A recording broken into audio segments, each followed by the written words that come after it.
The title of my talk today, appropriately named for the song, is The Thing About People.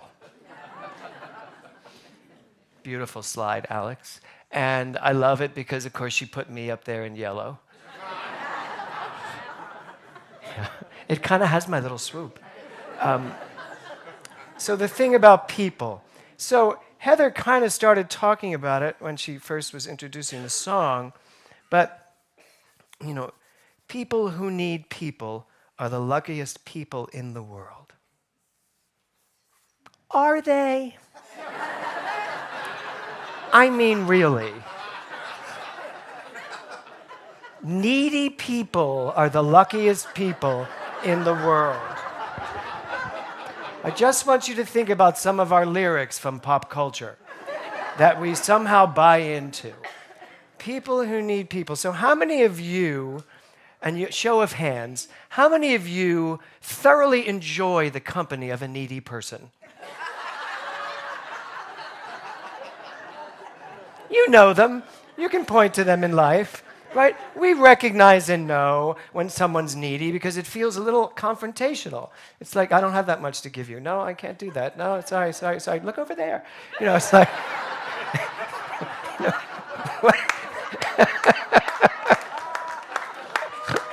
And then you start introducing them to your other friends just to get over it. So I do... So Neil Donald Walsh, in Conversations with God, wrote this: the purpose of a relationship is to decide what part of yourself you'd like to see show up, not what part of another you can capture and hold. Give some thought to that. The purpose of a relationship is to decide what part of yourself you'd like to see show up, not which part of another you can capture and hold. Capture and hold. The dysfunction of modern-day relationships. I will fall in love with you. I will get you to fall in love with me. Then I will capture you and hold you in a room somewhere so that no one else gets you. And that is called marriage. Not ours, of course. The general understanding of marriage, that there is one person, I'm going to tie a rope around that person. There's even a song called Lassoing You to the Moon. Think about that. I'm going to pull the moon down out of the sky for you and tie you up to it. And now you can sit with that moon. Oh, the beautiful snow moon. Anybody see the snow moon? I just turned into that squirrel. The beautiful moon. So this whole concept of this neediness of love, this understanding of love as we move into Valentine's Day. Now, I've been married for 32 years. Who's been married longer than 32 years? Good. Okay, good. Just a handful. But there's something about a long-term marriage that you have got to keep working to not take advantage and just kind of let it just be what it is, to not focus on it, to just suddenly take something for granted. Because we continue to grow. We continue to expand. So this whole idea of neediness, I need you to love me, and it goes right back to what Eric was saying. You know, my first musical ever was Oliver. Of course, I didn't get to play the sweet Oliver who sang Where Is Love. I got to be the artful Dodger who ran around being a little shit. Anyway, that is a spiritual word, and I will fight you to the death about that. So we put so much stress on others to be what we need them to be. But I love what Neil Donald Walsh says. Any relationship you are in to allow yourself the glorious opportunity to feel what you feel within that relationship. And they are not making you feel the way you feel.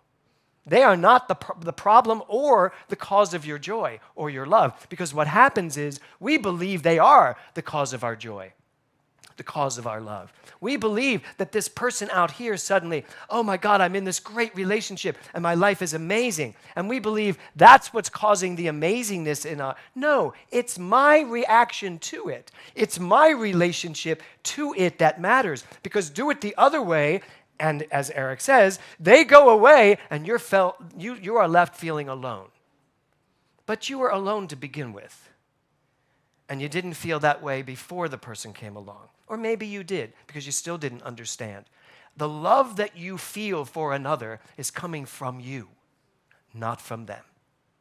And even the love you feel from another is not really coming from them, it's coming from you because you and that person are the same person in truth, in spiritual truth. There's not Raul and Eric. There is love that's showing up inside each of them that comes together to form a beautiful union. That's what love is. And when we get all contorted and crazy about, people who need people, and then I'm going to get to lovers. So, Ralph Waldo Emerson in Self-Reliance said this: to believe your own thought, to believe that what is true for you in your private heart is true for all men, that is genius. So when we understand love, it's not that there's suddenly this love with Marcy and I as dear, dear, dear friends. It's not. It's that I have love in my heart to give. She has love in her heart to give because it's what she is. And when love shows up together, it's explosive. That's how it works. But you are always the love. It's your thought, as Ralph Waldo Emerson says, in self-reliance. Depend on yourself for the love affair of life. Do not depend on someone else. It's exhausting for them. Really. That's that whole idea of neediness. And those of you that are sitting out here today that are single, that are still trying to find your soulmate, I'm going to disabuse you of the concept that there's no one out there for you. Because the truth is, there's no one in there for you. You heard it here. As depressing as that may seem, you haven't figured out how to love yourself enough to send out those little vibrations from 50 million years away. You haven't learned that you are the love you are looking for. Start exploring that and watch who shows up. You know who's not going to show up? Needy people. Because that's not your vibration.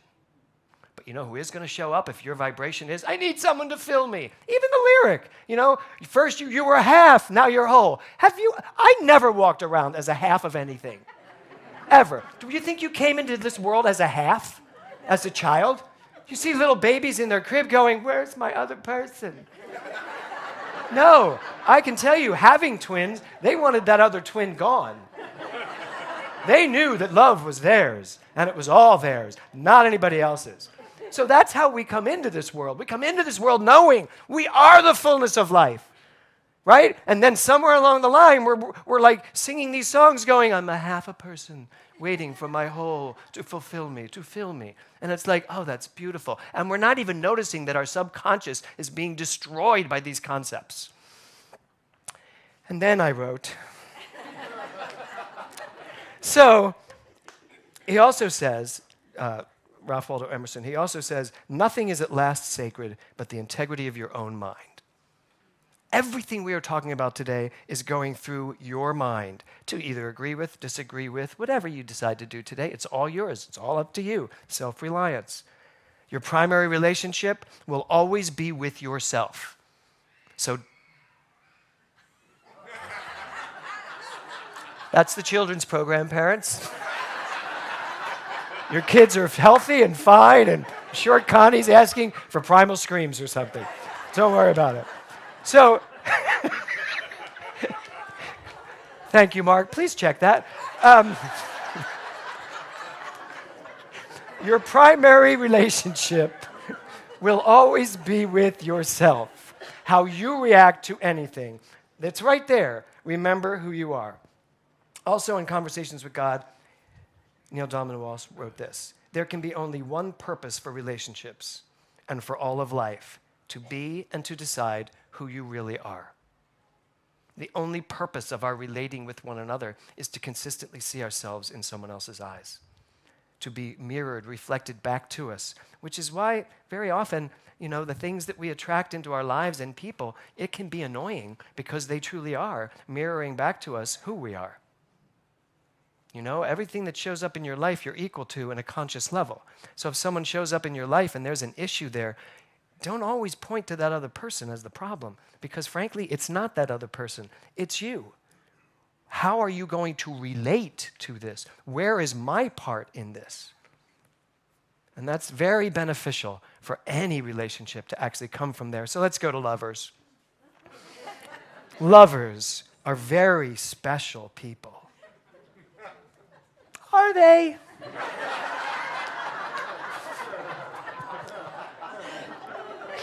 Are they really that special? No, they're really not that special. Lovers are not special because everyone is a lover. So there's nothing special about it. It is natural, but it'd be a terrible lyric. Lovers are very natural people. Doesn't do it for you, does it? No, well, you want to feel special when you're in love, right? That pink cloud period. Anybody in that, or you two are in that pink cloud period. That early part of the relationship when you don't notice all the annoying things they do. Right? Right? I must still be in the pink cloud.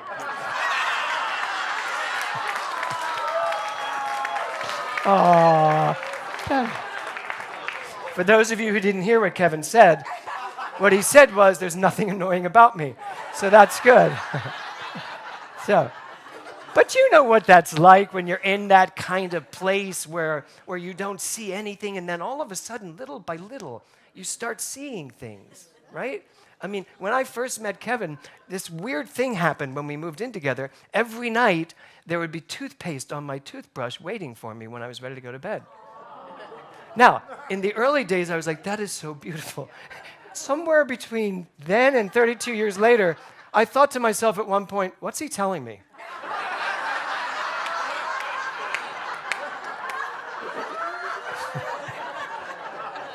And then it stopped for a while, and I mentioned it. I said, you don't send me flowers.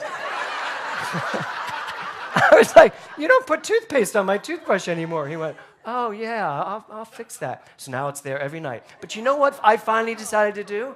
I decided to actually return the favor and put it on his toothbrush. It never occurred to me. For all those years, I was like, oh, that's nice, he does that for me. I never did it for him. But now, I'm not going to go any further with that.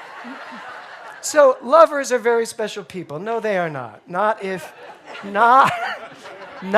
you know who you are. And by the way, I don't mean lover as in sexual partner. Not sexual in the way of sexuality. So let's get clear. Sexuality and love, are they two different things, yes or no? Yes. No. No, that's the problem. They are not two different. Did you see how I led you right into that? It's not sex and love. Are they the same thing? No. Yes, they are. I mean, that's the truth. They are the same thing. And I said to Kevin when I left the house this morning, I said, this is like going to be a really fun day for me. I said, I have never talked about sex per se on the stage. And Kevin went, what? Wait a minute. He said, I know you use our lives a lot, but what are you talking about? And I was like, no, not that stuff. Not the act of sex. Sex itself. Sexuality. The energy of sex. How many of you grew up thinking sex was bad? Am I the only one? Did nobody grow up Catholic? Did nobody grow up Christian? Did nobody grow up Jewish? In a way that everybody's going, yes! Right. It's not that they teach you sex is bad, but I grew up believing sex was for one thing and one thing only, which makes gay relationships difficult. It was for the. Do you want to do the rest of my talk? I'd love that. The procreation of the universe. That's what it was for. And to this very day, in Catholicism, that's what you're taught in sex ed class, because Nora came home once and said, Dad, did you know that sex was only for procreation? And I was like, no. I was like, who told you that? And it was the priests that were at her school, because we sent her to a Catholic school just to see how screwed up she could get. So that's not true. It was a great Catholic school. It's Chaminade. It's a great school. And there's like 20% are Catholic at that school. But they still believe that. I grew up thinking sex was bad. If I had sex outside of marriage, which, by the way, when you start coming into your own, you're probably not going to be married. So it was supposed to be, hold off, don't do a thing, nothing, don't even, nothing. because it's bad unless you're getting married and having children. So we've come a long way from that. So Deepak Chopra says this: the secret to sexuality is the absence of guilt. Just think about that for a minute. He always chimes up when I'm on the treadmill, and every now and then it'll tell me what he's going to talk about, and it'll go, the secret of sexuality. And I'm always like, oh. And then it's like, the secret of sexuality is the absence of guilt, which has to get rid of everything that we've ever been taught from any religion, pretty much. Guilt. How many of you still have guilt when it comes to that sort of thing? Guilt, even within a relationship, within a marriage. What is guilt? What does guilt do to us? Heather had a great time yesterday teaching us about guilt when it comes to, which chakra is guilt in?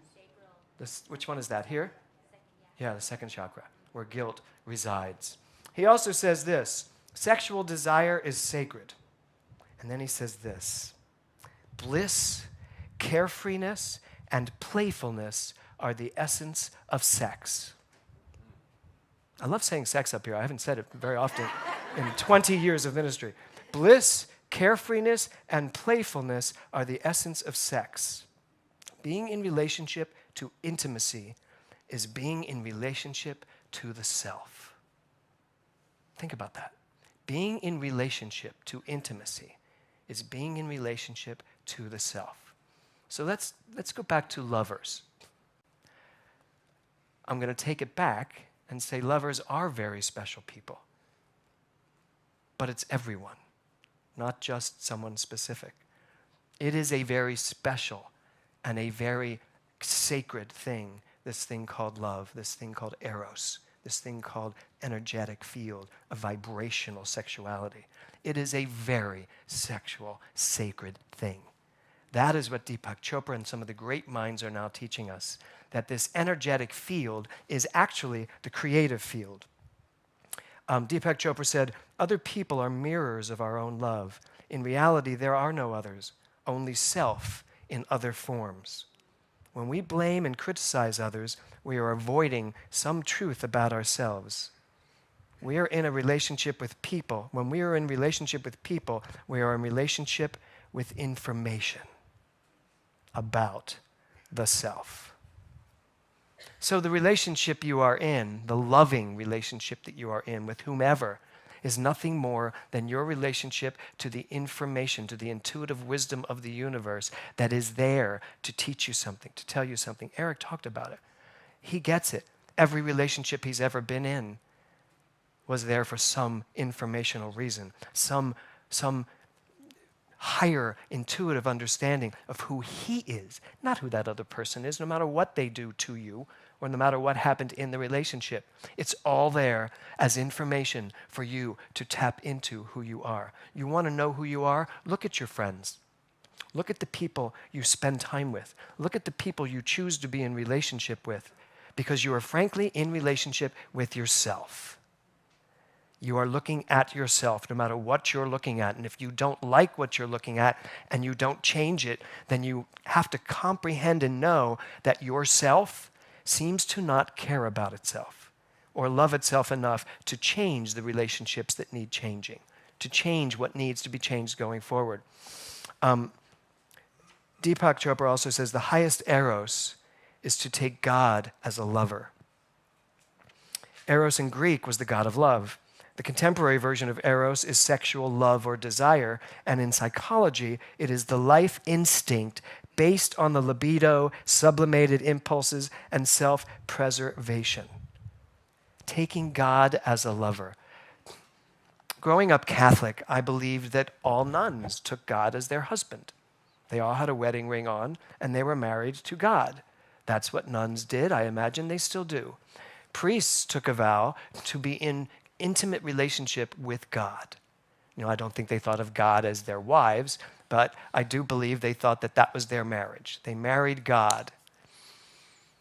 Well, as much as I kind of looked down on that and tried to understand what they were thinking of, I get it now, because I get what Deepak Chopra is talking about, that the greatest form of love is to take God as your lover.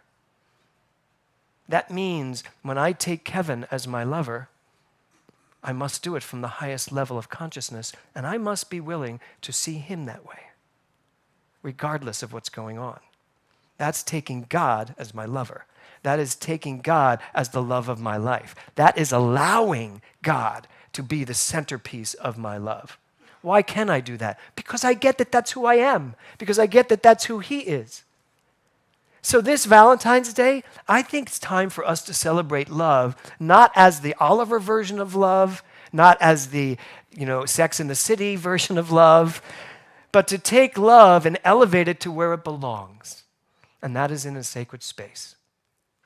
And all that means is no one's here to judge you. Guilt has no place in the world of love.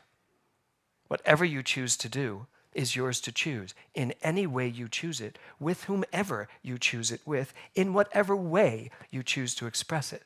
However, we do have a responsibility to stay in the highest level of consciousness when we are participating in this beautiful thing called love and lovers and marriage and relationships. So as we celebrate Valentine's Day, maybe this room can take this concept, this holiday, and elevate it to a much higher level of unlimited love, get it out of the candy stores and the heart-shaped cupids, and allow ourselves to really see it for what it is, the highest form of creativity and expression. So standing in that place, I can honestly say, as Eric said, I love you all.